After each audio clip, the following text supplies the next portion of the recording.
I'd like to call the meeting to order. Roll call, please. President Byrne, Here. Trustees Cook, Here? Schwartz, Here. Williams, Hebda, Here. Schultz, Here. Markwart. Here. We have a quorum present. Would everybody please stand for the Pledge of Allegiance? I pledge allegiance to the flag of the United States of America and to the republic for which it stands, one nation, under God, indivisible, with liberty and justice for all.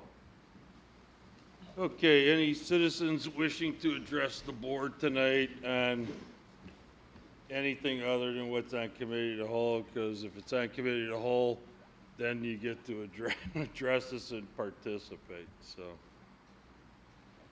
Okay. All right.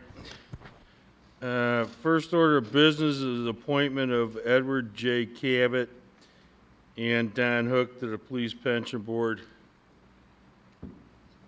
What are we going to do with Don? Okay. But I got to administer an oath, right? Well, I got that. But I can't do it without him being here. All right, fine. Okay, thank you.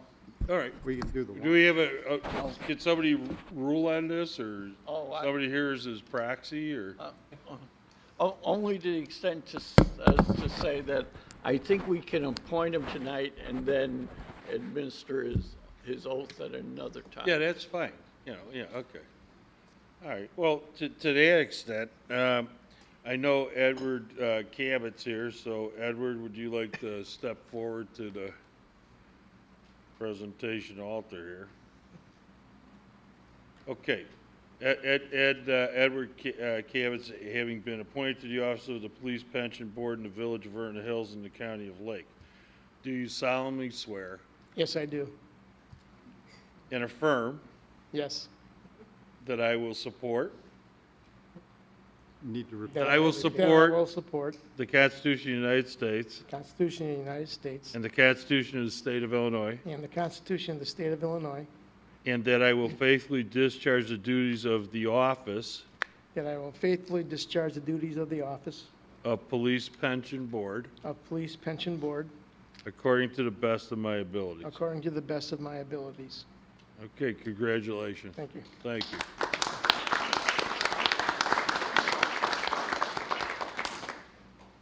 Okay, I gotta sign this, and Ed's gotta sign it. Well, I'll sign it. Okay. Okay. Ed, how long have you lived in town? 38 years. Damn, okay. Yeah. Oh, these two? Okay. Oh, yeah, okay, Don, yeah, all right. Okay. So you moved in 77? 76. 76, ooh, 70. all right. Okay. Oh, he's a fine accountant. He really knows how to add well. All right, Ed. Well, thank you for wanting to serve. Okay, we got a lot of proclamations here, but the first one is Katherine here? Okay, Katherine, you want to step forward? Katherine, the basketball player, all academic person that you are. Let me get my, oh, there we go. There's Don's. This is, okay. Yeah, I read about you in the paper a few times, which is good. Okay. You want to say anything before I start? Sure. Just that it's an honor to represent my school in the community. Yeah, so you have a nice are you a senior now? Yeah, So did you have a nice 4 years at the high school? yeah. Okay, that's good. Where are you going to school? Notre Dame. Oh, my God. Oh, my God. Loves you now. Where's my daughter at? She could come here and sing this song. Okay. My daughter didn't go there. She worked there for 3 years after she got her master's degree. And then I was forced to buy season tickets, which worked out well. Hey, it worked out well for your grandson. Okay. I apologize. Catherine, what's the correct pronunciation of your last name? Koczwara. Koczwara, okay. In recognition of Catherine Koczwara for being selected for the 2013-14 All-State Academic Team. Every Illinois High School Association member school was invited to nominate one female student and one male student to the 2013-14 All-State Academic Team. Nominees needed to possess a minimum 3.5 grade point average on a 4.0 scale after their 7th semester. Have participated in at least 2 IHSA-sponsored sports or activities during each of the last 2 years and demonstrated outstanding citizenship. The IHSA selected 26 students from a group that included over 450 students throughout the state. As a tremendous honor for her accomplishments, Katherine was selected for the 2013-14 All-State Academic Team. Katherine was succeeded admirably, scoring a 35 on her ACT and building a 4.90 GPA scale at Vernon Hills High School. She is a National Merit semifinalist, an Illinois State Scholar, and an AP Scholar with honor. Plus, she received the Sugarman Award for Excellence in Foreign Language. Katherine has been a member of the Cougars basketball team for 4 years, including 2 trips to state where her team took 2nd place. As a freshman, she also played the cello for an ensemble and music competition. Sophomore year, she joined the soccer team where she started at midfielder. Junior year, Katherine went out for golf, hoping to make JV. She made varsity. Now therefore be it proclaimed that I, Roger L. Byrne, President and the Village Board of Trustees, do hereby express our sincerest congratulations to Catherine Koczwara for being selected to the 2013-14 All-State Academic Team and further celebrate her extraordinary high school achievements. Congratulations, Catherine.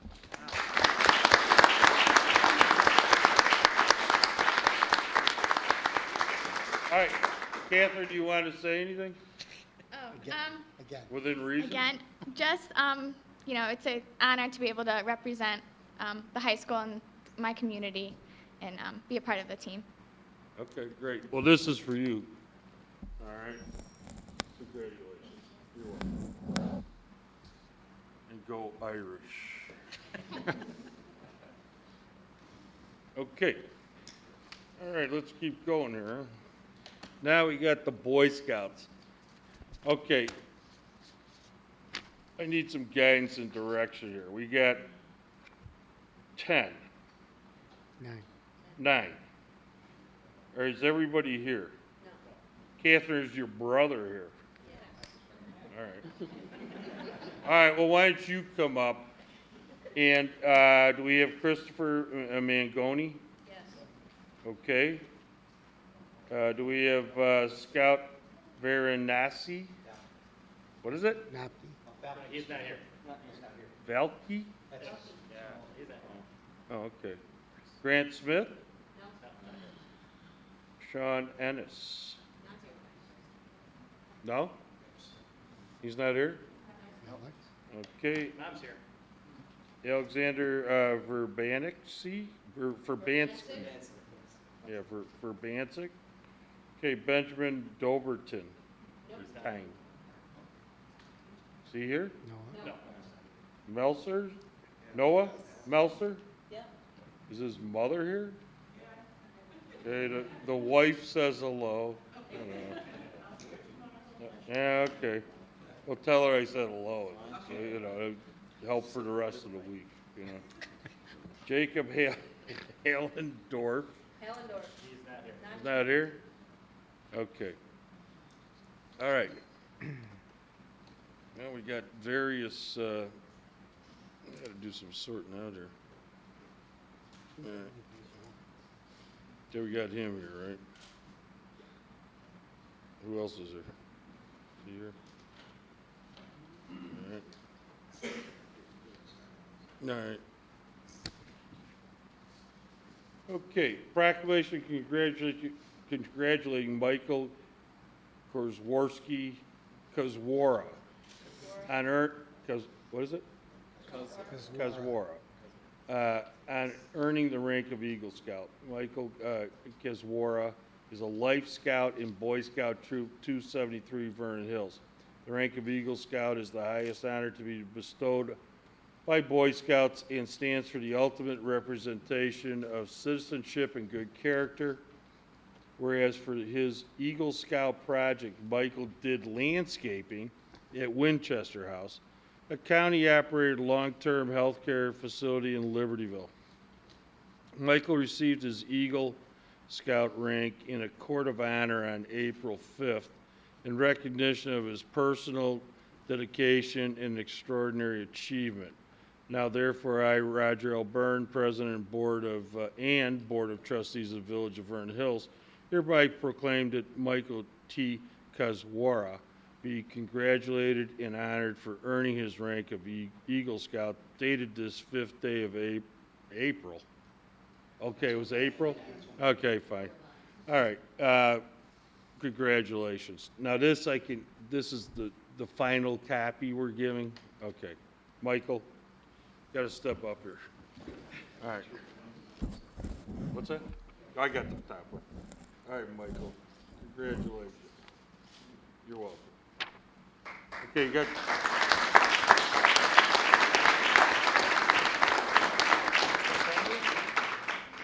right, what do you got there? The other two? What do you got there? Okay, Christopher Mangoni. Okay. Is a Life Scout in Boy Scout Troop 273 Vernon Hills. The rank of Eagle Scout is the highest honor bestowed by Boy Scouts and stands for the ultimate representation of citizenship and good character. For his Eagle Scout project, Chris organized a collection of paper goods for the Haven, an organization in Libertyville that serves to empower homeless women and their children to achieve permanent, independent living. Chris received his Eagle Scout rank in a court of honor on December 14th, 2013, in recognition of his personal dedication and extraordinary achievement. Now, therefore, I, Roger L. Byrne, President and Board of Trustees of the Village of Vernon Hills, hereby proclaim that Christopher M. Mangoni be congratulated and honored for earning the rank of Eagle Scout. Christopher, you want to step forward? Congratulations. Thank you. All right.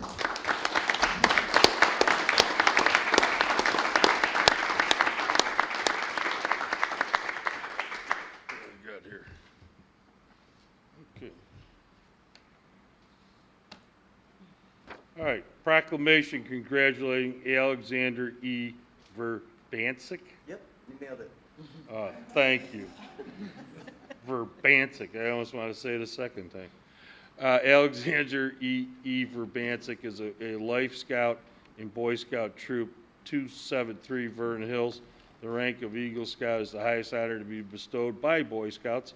It stands for the ultimate representation of citizenship and good character. For his Eagle Scout project, Alex organized a collection of books for children on the Mangoni Reservation. Where's that at? It's in Wisconsin. Really? Pretty far Yeah. north of Green Bay. Yeah? How many acres is it?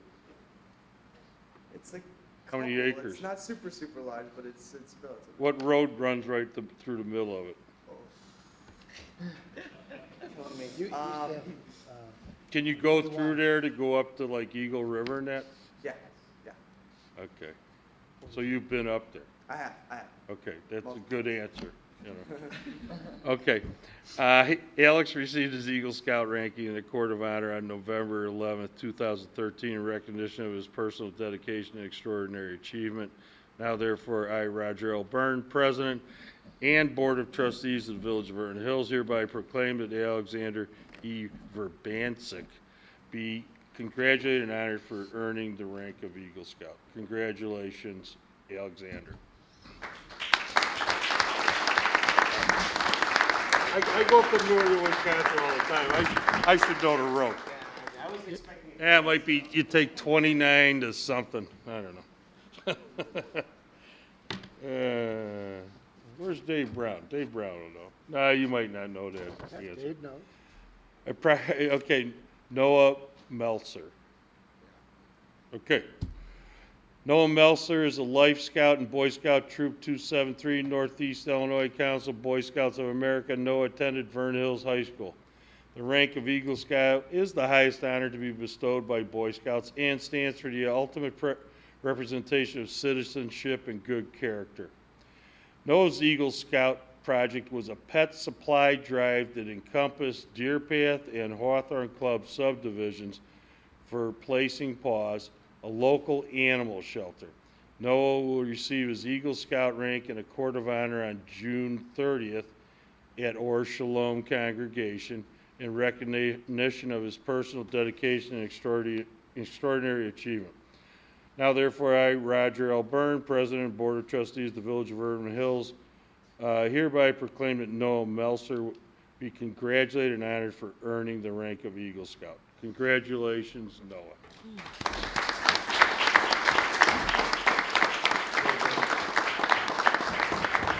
You're welcome. Okay. We got any more Eagle Scouts in the room? Any come in late? All right. Congratulations, parents and gentlemen.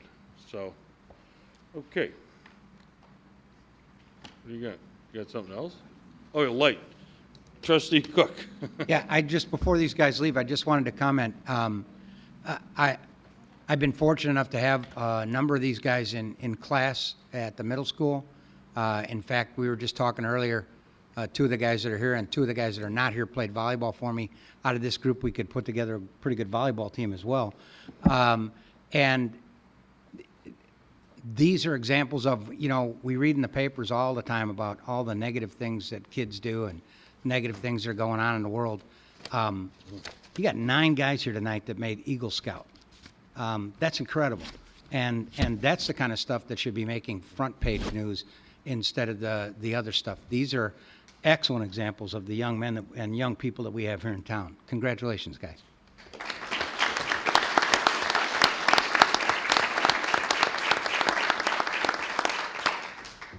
Okay, now y'all got to sit down for the next 2 hours. No, you don't. Apparently they don't take a lot of good direction and so on and so forth. Okay. All righty. All right. Village manager, upcoming meetings. Thank you, Your Honor. Just 2 things real quick. First of all, the Park District and Library District have been working together with the staff on doing the master planning for potential expansion of the Aspen Library parking lot. And so we think we're at a point where there's 2 meetings that need to be scheduled. First, the park liaison meeting with the board members to kind of discuss where we are in general with parks, but also have a chance to talk specifically with the Park District on this. And we're going to suggest either June 10th or the 24th, if that works okay with yourself, Your Honor. We'll check with Trustee Williams, too, I believe, on that. I don't know if you have a preferred date, but I'll have Lynn reach out to both of you. And then once that meeting takes place, it's suggested that we sit down with, as a committee of the whole, with the library and park districts, and also inviting District 73 to sit at the table also because of some of their plans, to review the progress of the planning effort and to, I guess, have a more robust discussion amongst the group to see if there's some consensus going forward with this this project. So maybe we can get that done by the end of the month or sometime in early July, depending on people's schedules. What's that? You said the 10th? On the 10th? June 10th or the 24th would be the park liaison meeting. No, it won't be the 10th. Okay. Yeah, I forgot apologize. it's my birthday. Sorry, I'm new at trying to- this. I don't realize all the birth. I'm remiss myself. Okay. Trustee Cook? Yeah, I've had a couple of conversations with Dave Brown about this, and as we're looking at this project, I think one of the things we might want to look at is any possible lane reconfiguration or that on Aspen Drive, because the, especially the middle school there has changed their traffic flow pattern for the buses and parent drop-off and that. And on paper, it automatically looked like it was a much better idea to use what was the old bus lane to be the parent drop-off and the old parent drop-off to be the bus lane, because you had less buses, more cars. It was a completely extended queuing system. And the problem that it seems we've run into is that there aren't, at that bus entrance, it's really only 2 lanes. Right. And it's creating some traffic problems, going both ways on Aspen and that. So as we're looking at this whole project, if we could also take into account how we might want to reconfigure, at least that little section of Aspen right there to take into account, especially if we're going to be adding to the parking lot and. Well, figuring out the internal circulation of between the library and the Park District property is one thing. Understanding what ultimately the District 73 is going to be doing with their schools, and if that element may change. Again, I don't know, and I think they're still trying to work through that, is going to be important, and I think that'll be helpful in some respects to having District 73 at the table. Well, it's also my understanding, though, that the reorganization will not affect the middle schools that much. It's more about the schools below that level. And in talking to some of the administrators at Middle South, they're, other than the traffic problem on Aspen and that, the actual process of the parent drop-off and bus drop-off has worked much better. Okay. With this system, and the plan is to keep it. The only problem is out on Aspen, and like I say, it's something Dave has looked at quite a bit, and I just think it's something that we need to throw into the mix as we're talking about this whole project. Well, and I think probably in looking at this part of it, it probably also needs to extend all the way to Route 60 with some issues on the right turn lane. Yes. Up there. So it may be a larger section of Aspen beyond what you're mentioning. So. And as long as we're doing some planning in that, might as Yep. well take a look at it. Yep. Secondly, Your Honor, real quick, Saturday, the French Market opens at the metro station, and people are going to start seeing, well, it's out on the sign. You'll start getting blast emails. The signage is going to go up. Dave's team has got banners now to put on the light poles and everything like that. So we need to reach out to the folks and find out where they are with their planning and the like, but I know that they've been recruiting and working hard at this. So, and everything starts Saturday, 8 a.m. to 1 p.m. Through the end of September, I believe. So, but we'll have more information out as we go along. All right. Bless you. Okay, omnibus vote agenda. Is there a motion to approve items A through M? Motion to approve? Second. Motion is second. Comments or questions? If none, roll call, please. Trustee Schwartz? Aye. Williams? Hebda? Aye. Schultz? Aye. Markwart? Aye. Cook? Aye. Motion carries. Okay, unfinished business, approval of Kemper voucher list of bills dated June 3rd, 2014, in the amount of $9,110.22. Is there a motion to approve? So made. Second. Comments or questions? If none, roll call, please. Trustees Williams? Hebda? Aye. Schultz? Aye. Markwart? Aye. Cook? Aye. Schwartz? Abstain. And for the record, I'd vote aye. Motion carries. Okay, B, approval of the May 20th, 2014 Village Board meeting minutes. Is there a motion to approve? So made. Second. Motion is second. Comments, questions, deletions, corrections? If none, roll call, please. Trustees Hebda? Aye. Schultz? Aye. Marport, Aye. Cook, Aye. Schwartz. Williams. Motion carries. Okay, I just wanted to, make a comment on who our lead act is at Summer Celebration this year. And it's Sister Hazel. So, and I went on YouTube and I listened to some of their music today. It was pretty good. Yeah, they have some good songs. So I'm sure that'll appeal to, what, the 40s? 40-somethings? So anyway, I just thought that was pretty cool because, I mean, I actually recognized some of the songs, which is, they weren't playing Led Zeppelin, so whatever. Trustee Schultz. I've got a couple of items. I've gotten some citizen complaints about parking. And I know on June 17th, we're looking to have a review of the Deer Path parking, but I'd like to make that a little more all-encompassing. I'm getting complaints about folks convenience parking across the parkway, both perpendicular and parallel. They're parallel parking because they filled up their driveway with cars, and they're looking for a third position or a fifth position.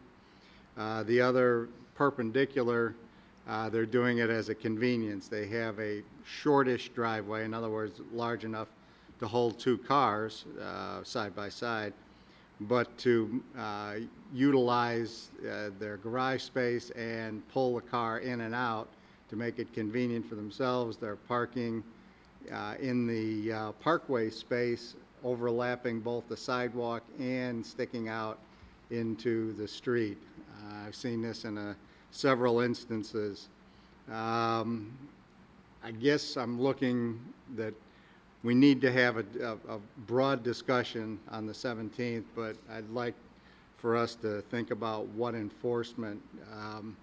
I know several of my colleagues on the board here are very concerned about signage and things like that, maintaining an image and a level of quality in the town. I think this diminishes the quality in the neighborhoods faster than anything, turning it into used car lots.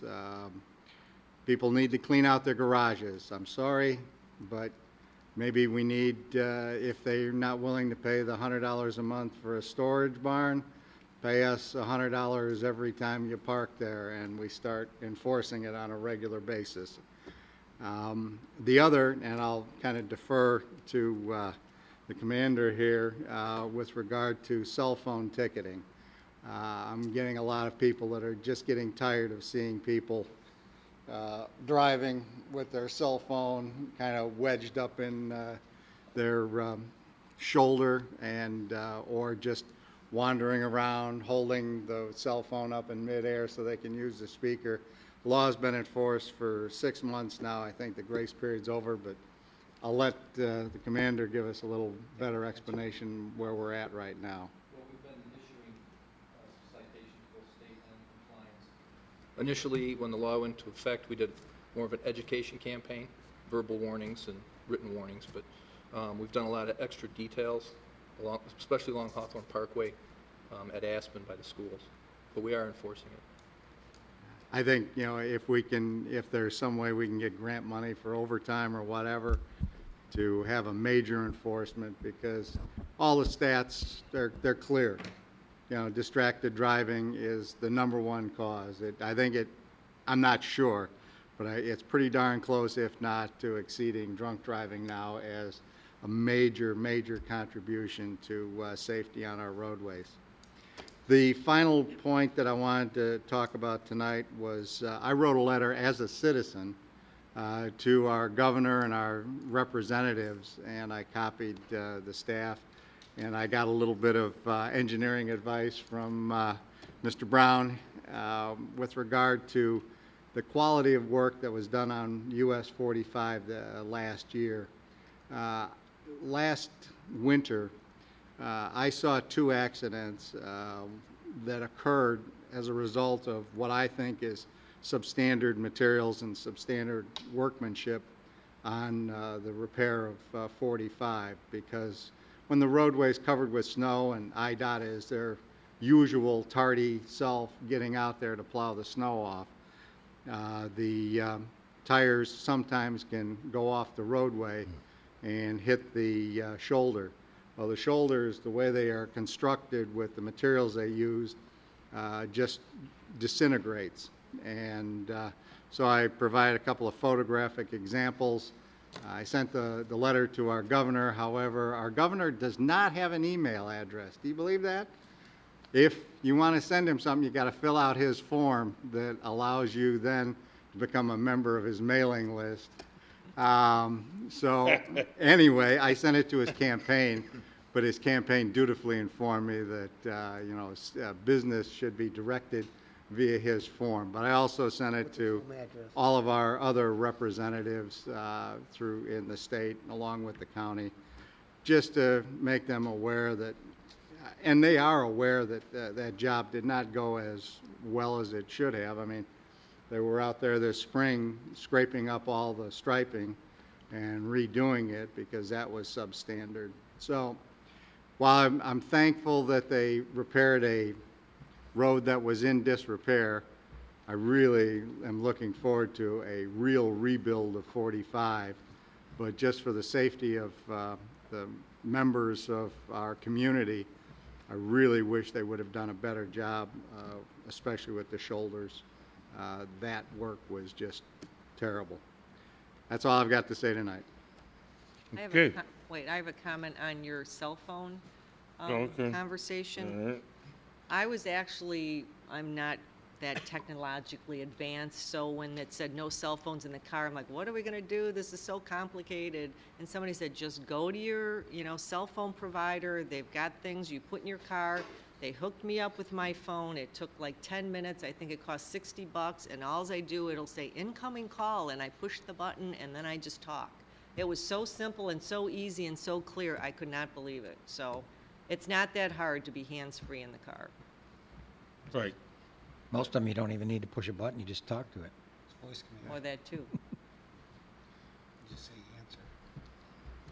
Okay, Trustee Hebda?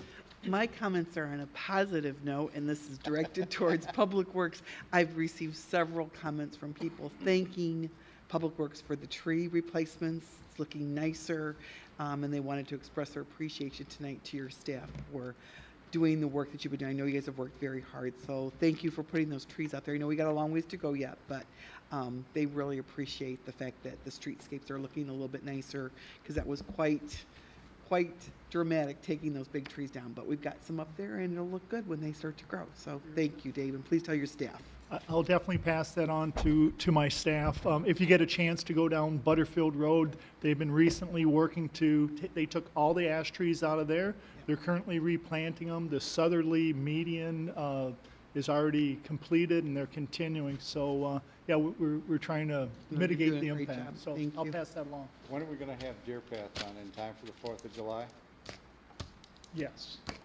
There may be some offshoot streets that are not taken care of, but Deer Path itself will be done.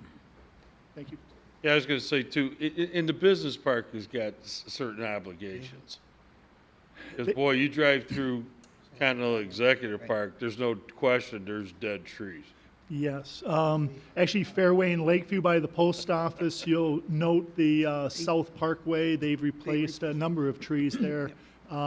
Their contractor's been going through and trying to address those needs. Well, too. I mean, because they still pay, if it was $1,500 an acre of property you own there, it's probably a lot more than that, because I'm going back, way back, when we were approving things left and right.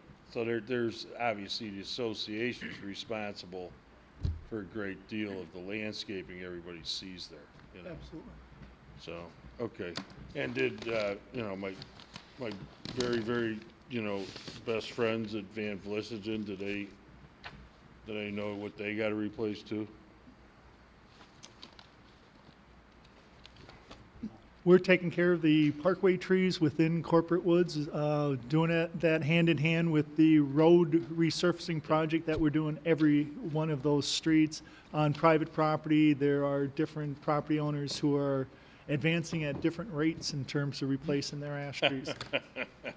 Yeah, okay. And I see A-Lamp is in town because they're a subcontractor to Peter Baker and Sons. Things work out well, you know? Okay. All right. Trustee Cook, I apologize. Just one additional thing tying into, I mean, it's kind of fun the last few weeks. We had the state championship teams last meeting. Tonight we had all the Eagle Scouts and that. For next meeting, if we could contact Vernon Hills, this past Saturday, they had their very first ever boys state track champion, Ben Mordique. Ben won the 1,600 meters. So if we could, it was about 4:20 and change, something like that. But anyway, that's our first ever boys state champion. That so if we could invite him to come in a couple of weeks and contact somebody. And I at the know high we school. had the email germane to Public Works making the street signs again, or welcome to Vernon Hill signs again for the math team and then the science and engineering team that took first place in their competition. Yeah. So, And the track champion, Ellen just shot us something today, and we're going to add that too. Well, and Ben is also one of those kids that not only is he a good athlete and a state track champion, but he's a great young man too as well. Okey doke. All right. All right. Okay, so we're beyond it. We have to go into closed session to discuss what tonight? I don't see anybody here on a certain matter. Personnel, 8 o'clock. Okay, Yeah, he'll be here at 8. okay. All right, so we will go into closed session to discuss one personnel matter, and we will not come out and conduct any other business. Is there a motion to adjourn the village board meeting and convene the committee of the whole? So made. Second. Motion is second. Roll call, please. Trustees Markwart, Aye. Cook, Aye. Schwartz, Aye. Williams, Hebda, Aye. Schultz. Aye. Motion carries. All right, I'd like to call the committee of the whole meeting to order. Is there a motion to approve the committee of the whole meeting minutes of May 20th, 2014? Motion to approve? Second. Motion is second. Comments, questions, corrections, deletions? If none, roll call. Trustees Cook, Aye. Schwartz, Aye. Williams, Hebda, Aye. Schultz, Aye. Markwart. Aye. Motion carries. Okay, first item is request from CDW to operate an outdoor special event at 200 North Milwaukee Avenue in Vernon Hills. Thank you, Mr. Mayor. Yeah. This is the same event that the board approved last year. It would be, the event would be for employees, family members, and friends, and would not be open to the public. Proceeds would benefit the Lurie's Children's Hospital, and there'd be up to 150 participants this year. The event would take place on Sunday, July 27th from 8 a.m. to 10 a.m. And the run would be the same as last year. It would be staged from the CDW parking lot. The race route would continue through the Vernon Hills High School property, onto Cougar Way, north on Fairway Drive, east on Lakeview Parkway, and then ending again on the CDW parking lot. The route does not cross any major streets. There'd be 2 banners, as there were last year, placed on the CDW property, and there'd also be a registration tent. The special event application, along with the site plan showing the race route, is attached to your packet.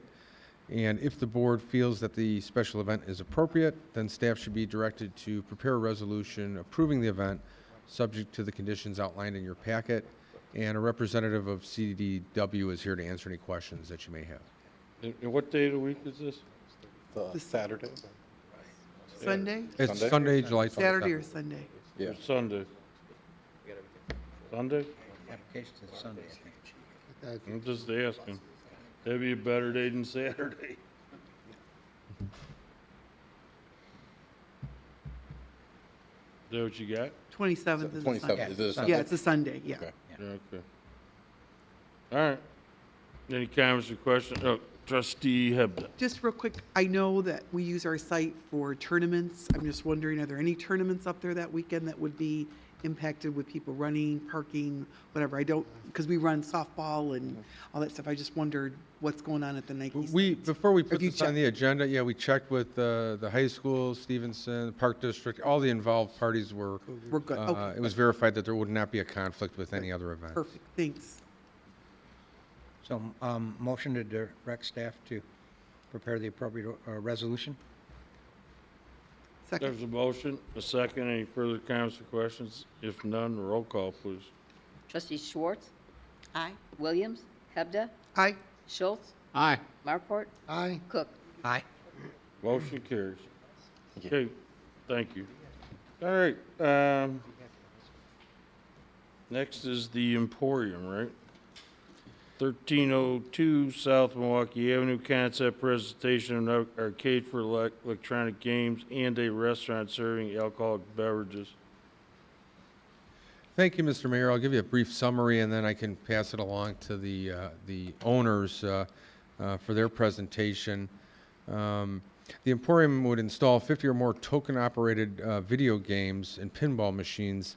These would be machines that were back from the 80s and 90s. The proposed hours of operation would be 5 p.m. to 1 a.m. Monday through Thursday, and 3 p.m. to 2 a.m. Friday and Saturday. Food would be provided via neighboring restaurants in a similar fashion to the beer market. The Emporium would prohibit individuals under 21 years of age from entering.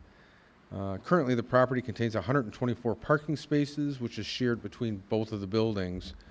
Parking will be analyzed in greater detail to considering neighboring businesses. Right now, it looks like there's adequate parking, but again, we'll drill down a little deeper. Where's this at? What center is this in? Polly Darby's property. It would be the southwest corner of Milwaukee Avenue and Route 45. The old Canine Cafe right there. Yeah, the The old Canine what? Care went out of business. The old MRI, the old MRI section, across from Philly G's. Philly G's. Right across from the town center, crossing Route 45. Yeah, I know where it's at. Is it next door to the convenience store too? Okay, Easy, yeah. easy, whatever. Yeah, it would front on Route 45, and it would be, Now, is this the same operator? one of the people in this group was the same I think it's operator. the old guy. Yeah, that's correct. It is. Yeah, the guy on the left.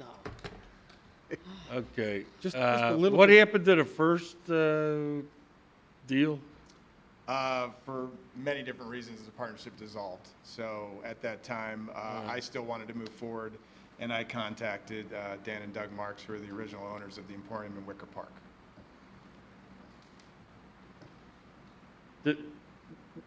When they sought approval from us, did it include a liquor license? It did not. So That's a fly in the ointment. that's the And diff- that's a big fly in the ointment to do the same thing potentially as the beer garden. So I don't know if you folks told them that? Or am yeah, I the first one to tell them that? they're aware that they need a special use Yeah. permit for an arcade, a special use permit for an establishment serving liquor, and a Class B proprietary license. And really, because of the difference between this use and the uses that was previously approved, we wanted to first start with a concept presentation before the board so that they can receive this feedback, so. We don't also have bar in any of our signage either, do we? The word bar? The code doesn't regulate whether or not you can or can't have the word bar or tavern or similar words. I thought we've never allowed that also.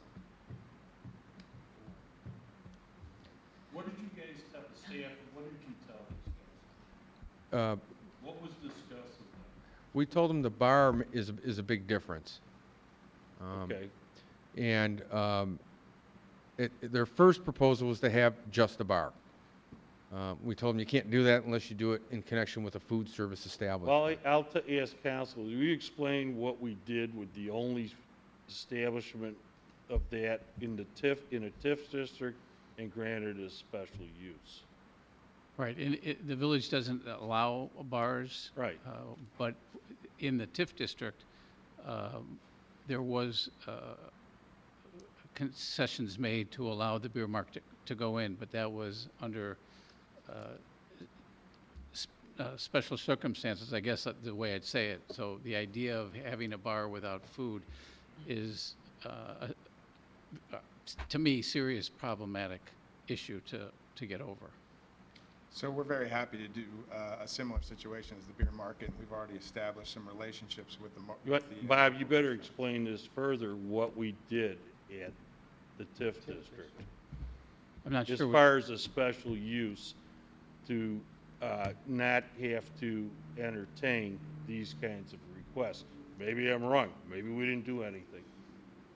I don't remember the approval of the beer market having a provision specifically preventing it elsewhere in town, but the approval was with the. I thought it was all tied into a PUD. As far as We granting a special use within a true PUD. Well, I'd have to go back to look at it, but Would we you- probably, yeah, would we you probably please, amended because the There was a lot of discussion so that we don't wind up with, everybody coming in. I'd love to do a shot in a beer joint. I don't need pinball machines, If there is a But PUD. but you didn't explain this to them. Staff did not explain this to them. That this is what we did with the beer garden was something special within a PUD. This is not a PUD. Yeah, when we met with them, we didn't compare what they were doing to the beer garden because this isn't part of that PUD. So we looked strictly Well, at the no, code. it's not. That's hence, it's not a PUD. Correct. So we looked at, So it's not allowed anywhere else in town. unless they serve food, that's correct. It's not allowed Well, anywhere then, else in town. why did you let these guys even come in here? I mean, in all deference to you guys. mean, To get this very feedback. Okay, they got the feedback. All right, fine. So you didn't give them this feedback. No, we let them know that they had to serve food. Okay. We let them know all the special use I'll requirements. defer to the board for their feedback. Well, my only question is the PUD, because this property is part of the TIF district, that PUD, does it or does it not cover? This isn't part of the TIF district yet. I thought it was. This is phase 2. No, well, it is included in the TIF district. Thank you. But it's not part of the PUD that was approved on the Thank you. north side. But it is part of the TIF district. Correct. But It's a okay. non-performing part of the TIF district. Well, Well, it's paying taxes and helping defer Sure. the debt. PD is? Absolutely. Yeah. My God. I'd like to know the exact number. Okay. Well, with that as said, of late, it probably isn't much because they probably suffered a setback. and- so in essence, okay. Council, I want you to then do some homework and explain this to them in more detail. I will do that. Yeah, because this should have been, Well, Your Honor, maybe a come on. clarification. we're not going to let this happen every place in town that people want to potentially do something like this. And that's understood, but as we typically do with most uses like this, we allow them to come before you all to get your feedback. And that's Okay. why they're here tonight. Okay. If you feel it's not appropriate, that's what they're here to hear. Okay, you heard from this chair. I don't, I'll defer to everybody else sitting up here then. Trustee Hebda. I just have a couple of big concerns, parking being one, because that whole area is really saturated with parking, and I know if you do liquor in there, what's going to prevent you from allowing someone to come in and bring a child with them? Are you really going to tell them, no, you can't come with dad to play that machine because you're not 21?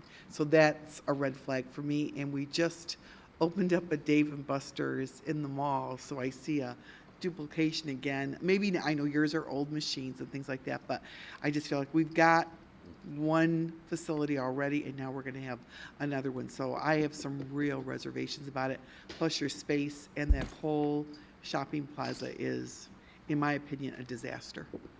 waiting to happen, and it probably will happen at some point. I'd love to see it just leveled and we put something there that's better, but you know, that's at least where I'm coming from to let you know how I feel about it. So the over 21 is absolutely enforced. We have a location in Wicker Park. We're opening up a second location in Logan Square. Children are not But allowed. when, so. we're so different from the Wicker Parks and the Logan Squares in terms of the family environment that we've got here. So that does concern me quite a bit. So, but that's where I'm coming from. From a parking standpoint, you know, based on my first analysis a couple years ago, it seems adequate because it's operating in off hours, certainly not inconveniencing the other businesses there. The only one that would still be open is the convenience store as well as the restaurant, La Rosa, that we're actually going to partner with, and they would like to serve food and pizza in there with us if we were allowed to move forward. Sure. So, in regards to Dave & Buster's, I don't see us anything like Dave & Buster's. We don't have any ticket machines.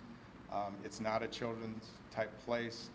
It's certainly in the theme and aspect of what I think that whole downtown area is supposed to be. I'm a resident here at Vernon Hills. I do frequent that area a lot. And certainly when I worked to establish a partnership with Dan and Doug, felt that it would be appropriate. I think the big difference to your concern, sir, is we cater to the 30-plus crowd. This is not normally a young 21-year-old type young hangout establishment. It is a hip place. It's one of the fastest growing nightlife type scenes in the country. They're opening up all over the country. There are 3 locations in the city. And because of the nature of the gaming that we offer, it doesn't always appeal to the younger crowd. It is the golden age, as Mr. Atkinson said, where it really appeals to me in the 40-plus and 30-plus crowd, where you have the Pac-Mans, the Space Invaders, and if you're familiar with those types of games that I grew up playing, and really pulls to the nostalgia of that whole concept. It's also an incredibly great event place.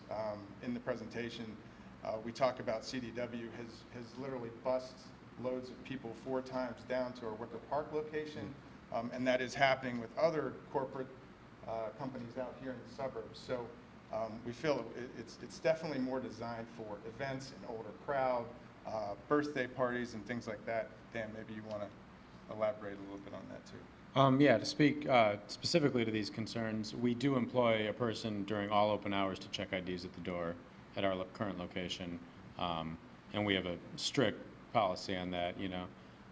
And also, we are open to discussing food possibilities. Our second location that we're about to open does have a sandwich. It's actually a food truck that we park inside the building. It's not a working food truck, it's just a prop, but so we are open to discussing a food component to the business as well. How many square feet is this building, though, that you're looking at? 3,600. 3,600. Oh, you could throw a kitchen in there. Yeah. We could throw Well, a why small- don't you think about doing that, and then there's no more discussion, probably. You know? It would require a larger investment. Certainly, we would consider it. But with the establishment and how the beer market works, we were hoping that was possibly something we could look into for our location. In my mind's eye, that was a one-timer, but, you know, if I'm wrong, council, explain. Because that was our intention, that was a one-timer in that particular TIF, in that particular PUD. And that definitely was the thrust of the comments made by the village board at Right. that time. There's no doubt about that.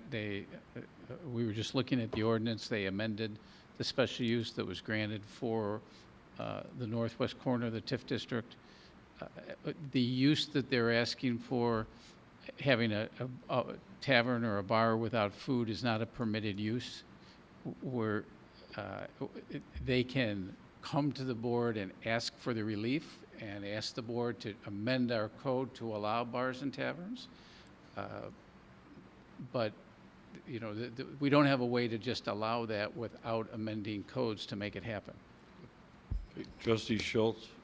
In the words of our esteemed village president, I'm not real sparky about this location.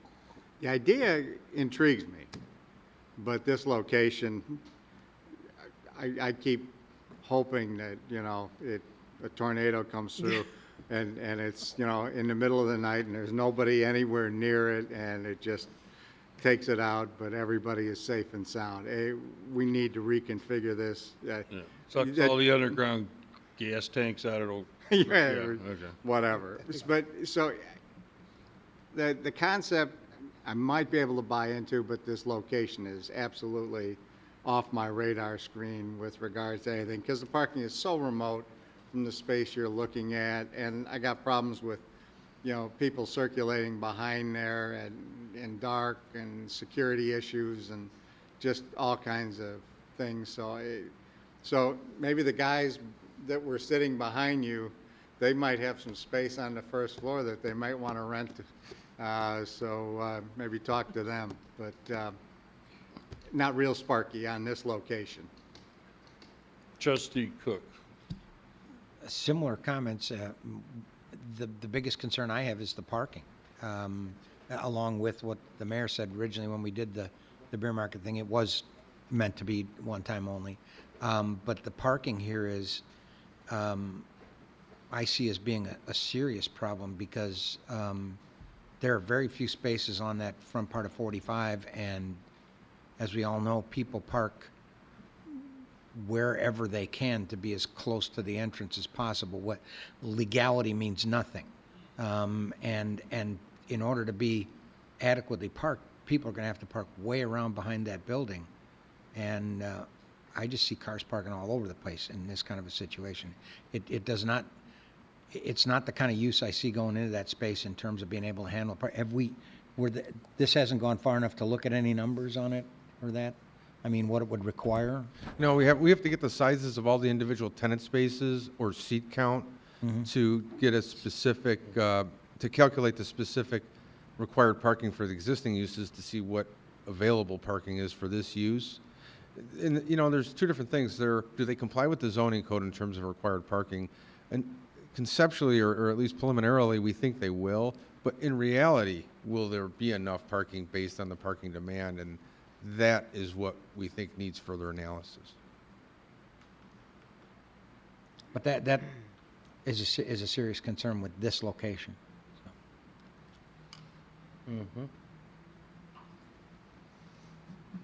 Okay, any other comments from the board? I'm going to give you a suggestion. There was the Tilted Kilt that is no longer, which has a kitchen, which might serve a purpose that could also serve as a restaurant and possibly meet your needs of doing this type of concept, and also then including parties or family members. But that, to me, might be a better source to look at. You've got the parking available to you. I think it's an empty building, and maybe it's so I don't know. But, I mean, there's something to think about. There are other spaces in town. But maybe along that line, the Famous Dave's property too. Yeah. I know that there were. Famous Dave's property has been purchased by the Tilted Kilt guys. Right, and Tilted Kilt's coming down at some Is it point. coming down? Yeah. But they're going to put up a new building with 2 spaces in it, so Oh. that may be an option there. But that may be someone to talk to before they tear it down. You might be able to utilize the existing, I guess I'm looking at, some ideas for you versus what's there, because I agree with Trustee Schultz. It's a disaster waiting to happen down there, and we'd like to clean that whole place up. Can I ask you a quick question about? Yes. You said to include family members. Do you think the board would feel better about it being an all-ages venue, or worse? Do you Personally, yes. Okay. I think we've got tons of families around here. Oh, yeah. Tons of families, and but I don't know. I don't know. You're talking about a different market too, and I think we have to examine all possibilities. But I think just to make it a bar, not going to happen here. What's Dave and Buster's hours of operation for under 21? I think once they close is 11, and then it becomes all adult after that. So, But remember too that you cannot drop your children off. Right. They have to be Right, escorted they have to be with an adult, the entire right. time, and then it goes all adult after Absolutely. 11. Yeah. Right.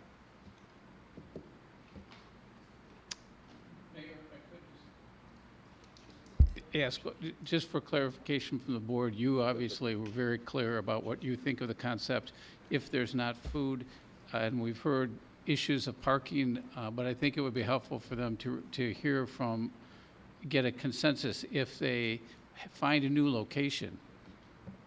Are we suggesting that this use might be viable if there's no food in it? No. No, Food has to be out. and the bar. Okay. I mean, is word anybody, bar- no. Bar has to go away, the word bar. Okay, that's what I just Yeah. want them to hear that. You know. No bar without chow. Okay.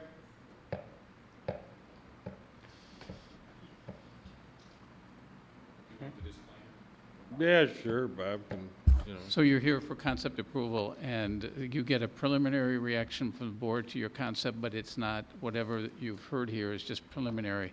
It's not binding, whether it's positive or negative, until you go through the process, and the Planning and Zoning Commission hears it, the village board hears it. But this is just to give you just a preliminary reaction. Okay. Well, thank you. Thank you. Appreciate it. Okay, guys, take care. Okay. What do we got here now? Centrum Partners, 850 Milwaukee Avenue concept presentation for facade improvements. Centrum is returning back before the committee to present their phased plan approach to rehabbing the existing building at 850 Milwaukee Avenue. As you will recall, they had previously appeared before the committee to propose demolition of this building and the construction of two separate buildings. The committee directed them to go in a different direction, and they are here tonight to present that new direction, including the renovation of the building corner, upgrading of existing landscaping and parking lot improvements. So with that, I'll turn it over. Just as you know, if the committee feels that the use is appropriate as proposed, they should be directed to reappear before the Planning and Zoning Commission for consideration of the revised elevations and any other changes to the site plan. So with that, I'll turn it over to Larry and his team. Thank you, John. And for what it's worth, I've been to the Emporium in Wicker Park, and it's a great spot. Hey, where do you live? Up until a month ago, Logan Square, which Now, is where a do you- very family-oriented neighborhood. Now, it's not the Logan Square of the Now you 90s. live in the burbs? Oak Park.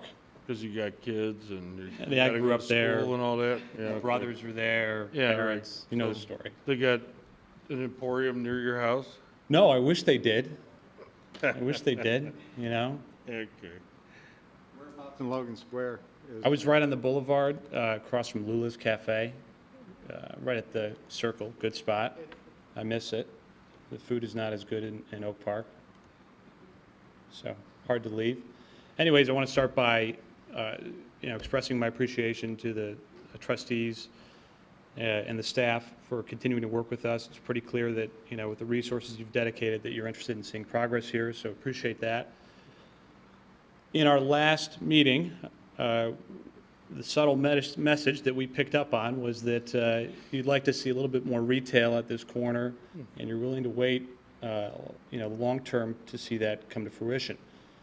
So we went back to the drawing board and looked at what we can do to this site that enables us to capitalize on that retail potential in the long term, while also changing the perception in the near term from late 80s, Class C office building. So we've come up with a phased approach that starts with, this is the ground floor plan. I guess this is a site plan. This is the existing building footprint. The first phase really addresses the portions of the building that we're able to touch. These are not portions of the building that are occupied, and primarily the corner of the building, the most visible aspect of it. What we'd like to do is remove the precast exterior from the corner of this building to create a 30-foot tall glass curtain wall. And we believe this would dramatically change the perception of this building. And it actually works out pretty well for the other existing tenants of the building. It doesn't interfere with Fifth Third Bank. As an example, but it dramatically changes the perception of the building. It's a costly measure, but I think it works for the first phase. And what it allows us to do is really, in the long term, when space becomes unencumbered in this building and we're able to accommodate a, 8 to 25,000 square foot retailer, they're much more interested based on this co-tenancy and this elevation. So I'm just going to show you a couple different elevations here. Office lobby stays in its current location, would be updated. What you see there, that solid element, that's a 2-story stone separation between the 2 curtain wall elements. We would upgrade the site landscaping, removing all the ash trees, that is, and updating the landscaping plan to meet code. And this is just to give you an idea for what we think the long-term highest and best use for this building is. Again, there's some existing tendencies that don't allow for this to happen in the immediate future. But in the long term, I think we can actually be very competitive in attracting a large tenant to the front of this property. So, just another perspective, a little bit more creative concept here, being a ground floor restaurant, maybe preventing Trustee Cook from driving to Schaumburg for his favorite restaurant. We'll see. But that's kind of the vision we have here. Thank you. Trustee Hebda. Thank you for bringing this back. You certainly have shown me something that I can buy into absolutely with no problem. Thank you. I appreciate that. I appreciate you. I know we beat you up pretty bad the last time you guys were in here, so I really like what you've got here. I think too, retail could be a spa or whatever it might be, like I said, a restaurant, but I do appreciate the concept. And Thank you. like the upgrades to the landscaping and the window treatment. Kind of what I think was presented a ways back to be able to change that vista. So thank you very much. Trustee Schultz. You should have started out with Logan Square. I was born and raised in Fullerton and Sacramento. See? Howard, load up our last plan, will you?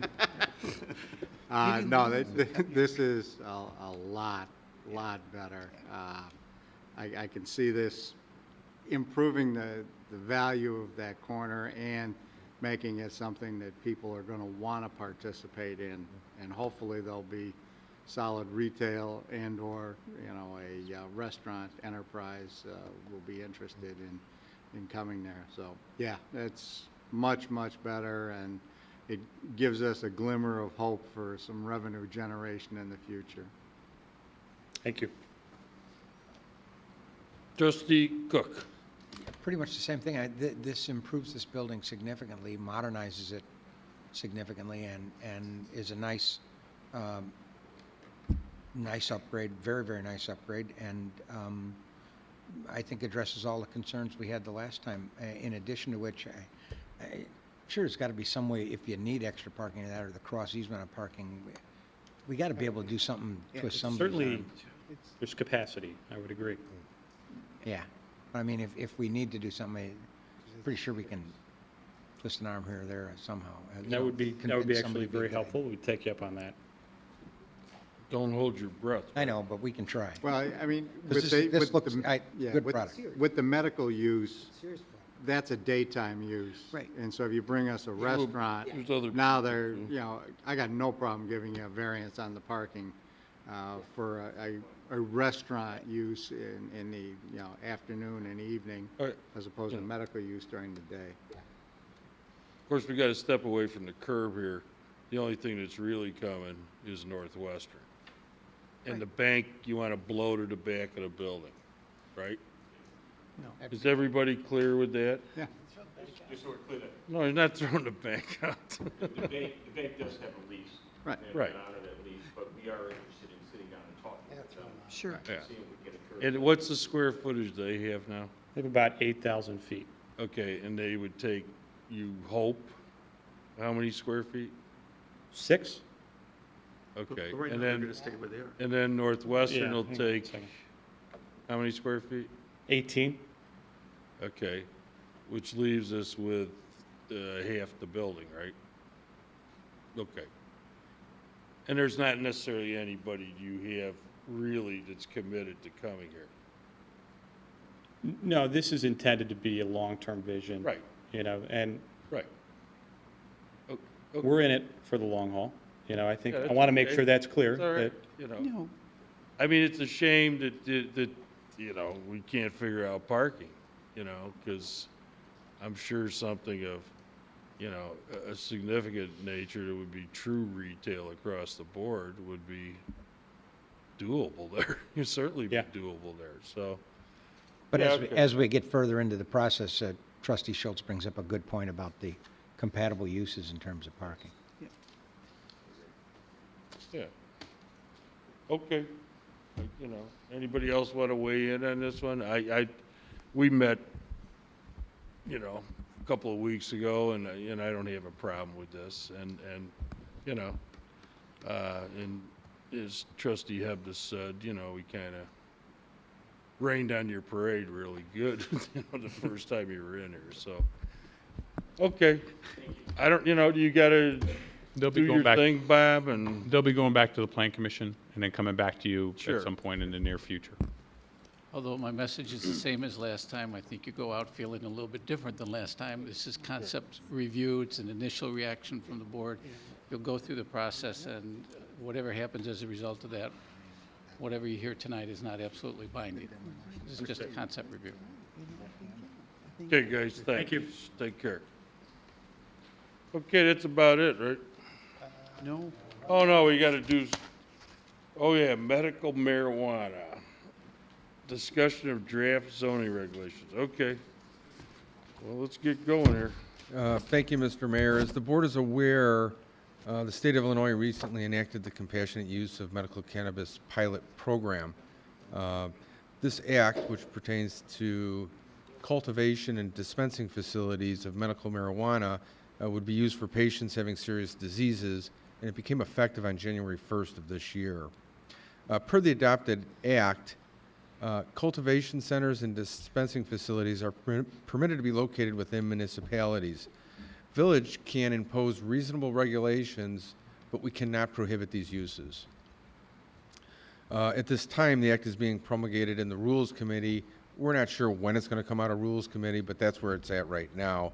We don't want to wait too long, so we've put together some draft regulations, zoning regulations, for the board's review tonight. And the purpose of tonight's meeting is just to give the board an opportunity to review them, provide feedback and direction to staff so we know how to move Right. forward.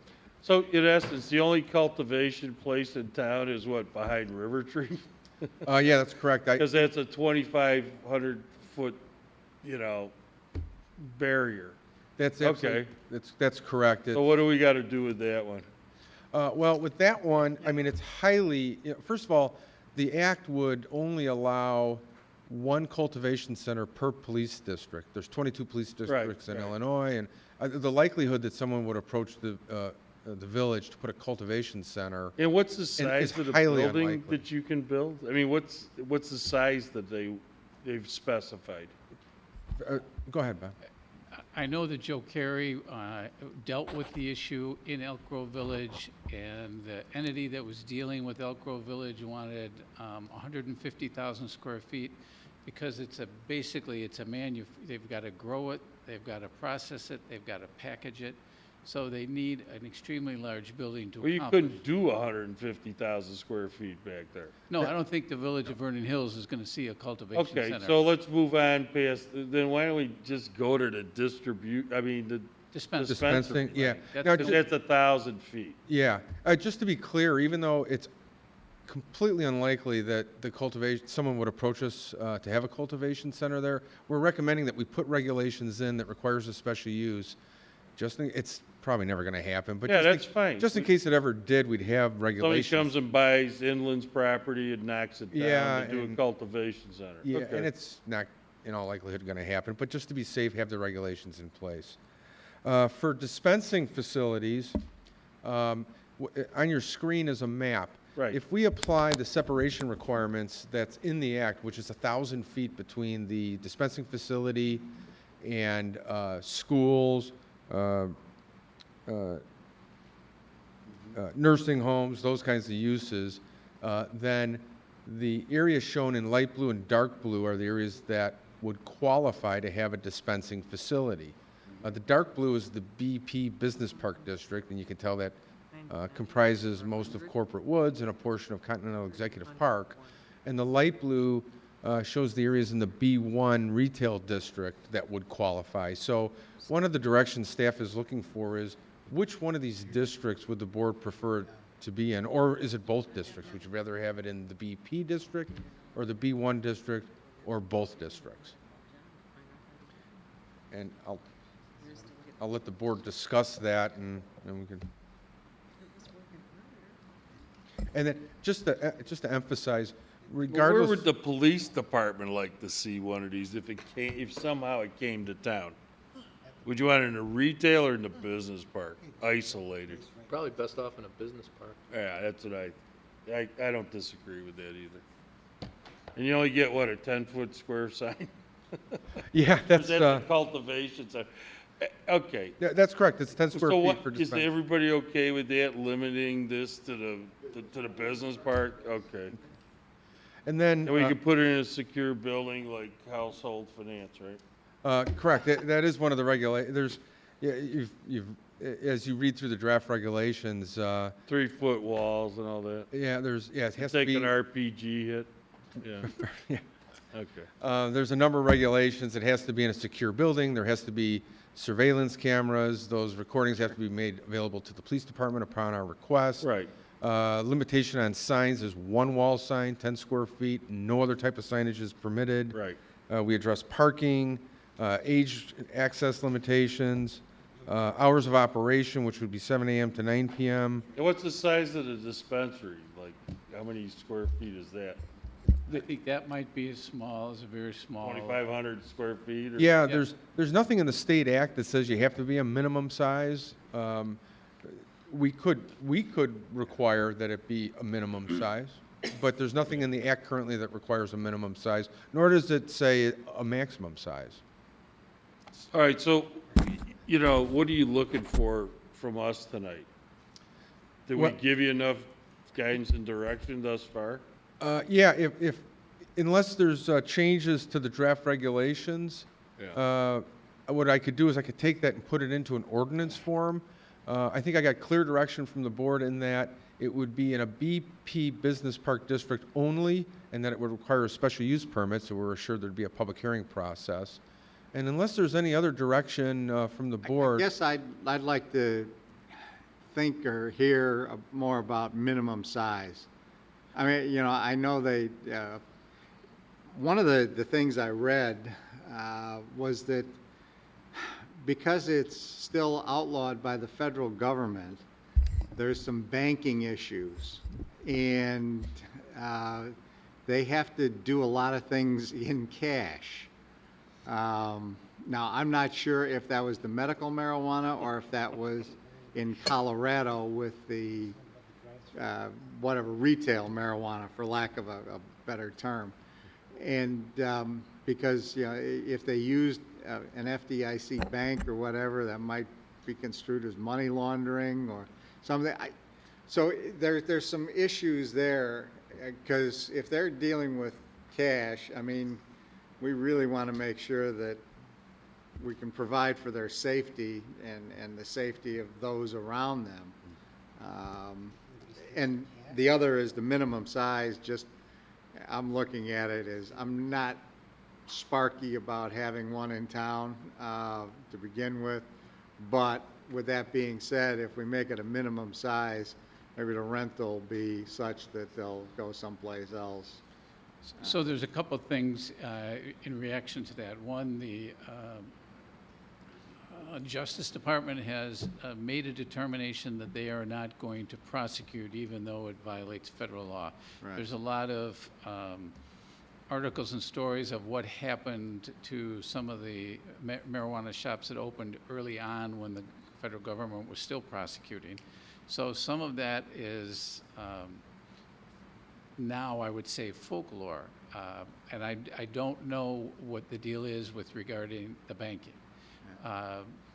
But I would say that whoever wants to operate these does take whatever risk is involved between the federal and the state governments.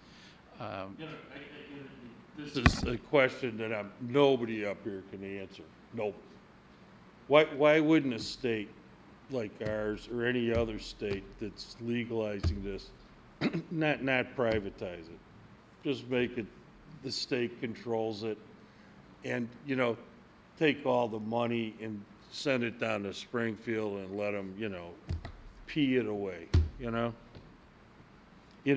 what I'm saying? Yeah. It's like, Well, anyway, I digress. I doubt if they could do that because it still violates federal law, so therefore they'd be engaged in commerce. Yeah, okay. Well, I'm sure there's a way around that. Yeah, So, after it gets to a point where, why don't you just keep it? Keep the money, send it down there. It's another revenue source. So there's a couple other issues. In terms of minimum size, we are able to come up with reasonable regulations. I think as we're considering these regulations, right now there are only 60 dispensaries allowed, and they have to be geographically dispersed throughout the state. Right. So I don't think we're going to find more than one in town. However, as we're making these regulations, I think we have to think about it in terms of will this expand in terms of the number, and might it expand beyond medical marijuana in years? So the idea of considering a minimum size is a good idea. I've seen them in Michigan, and they are extremely small because they can be extremely small. Now, And those are privately owned? yes, they're state regulated, but and you need the medical marijuana documentation. So the guys, or people that own the cultivation center and the dispensary center, they got body cards and armored cars and. Well, the one I went. There's been a couple of people, I think, out west that got whacked. That's the guy. He must have a lot of money. Boom. We'll see what happens, but the one I went into in Michigan was more, and I don't want to say this as pejoratively as it sounds, but what am I thinking? The cash. Pharmacy? Like a pharmacy? No, you bring in your paycheck. Payday loans, currency exchange. Currency exchange. So it's bulletproof glass and everything? So, and as well, there should be security because they have, medical drugs, just like a pharmacy does. But are they taking health insurance cards? Well, I didn't get very far with my inquiries because I didn't have that medical marijuana card, and I wasn't from Michigan, so I didn't get very far.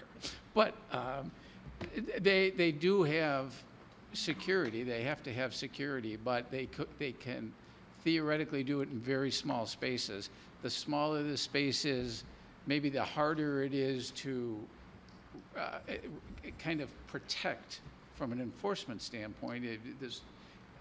Could you be inside one of these business park spaces and, no one would know what's happening inside. So the security and the minimum size, I think, are issues to consider. Now, we can work on that if the direction is to go forward. We can work on that through the P&Z committee and give some more thought to the size. Okay. All right, any other comments or questions from the board? The other thing we may want to do on the minimum size question is there's a consortium of communities that have worked here in the county to put together a model ordinance, and it may be worthwhile to go back to that group and say, have you had any discussions with this? Because that's where a preponderance of this language has come from through this working group that has been put together. So maybe there's some further discussion that can take place with that group as well. Yeah, because what is it, $25,000 to do the application and then a couple $100,000 to put up as some kind of an escrow or something? Or is that they actually pay for the license? Yeah, there are fees, license fees. There's big fees. Yeah, that are involved in this. It's not.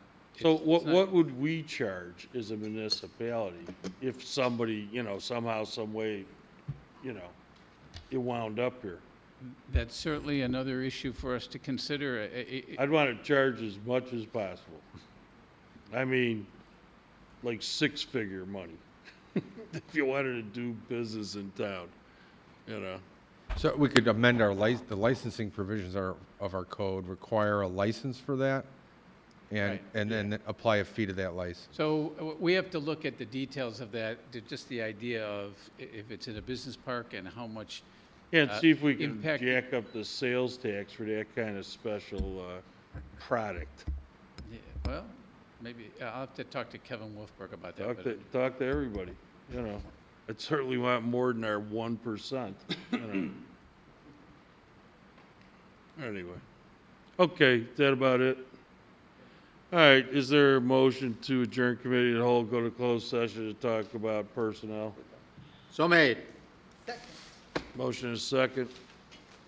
Roll call. Trustees Markwart. Aye. Cook. Aye. Schwartz. Aye. Williams. Hebda. Aye. Schultz. Aye. Oh, no. Did you bring one? What it is, man? How did it wind up by you?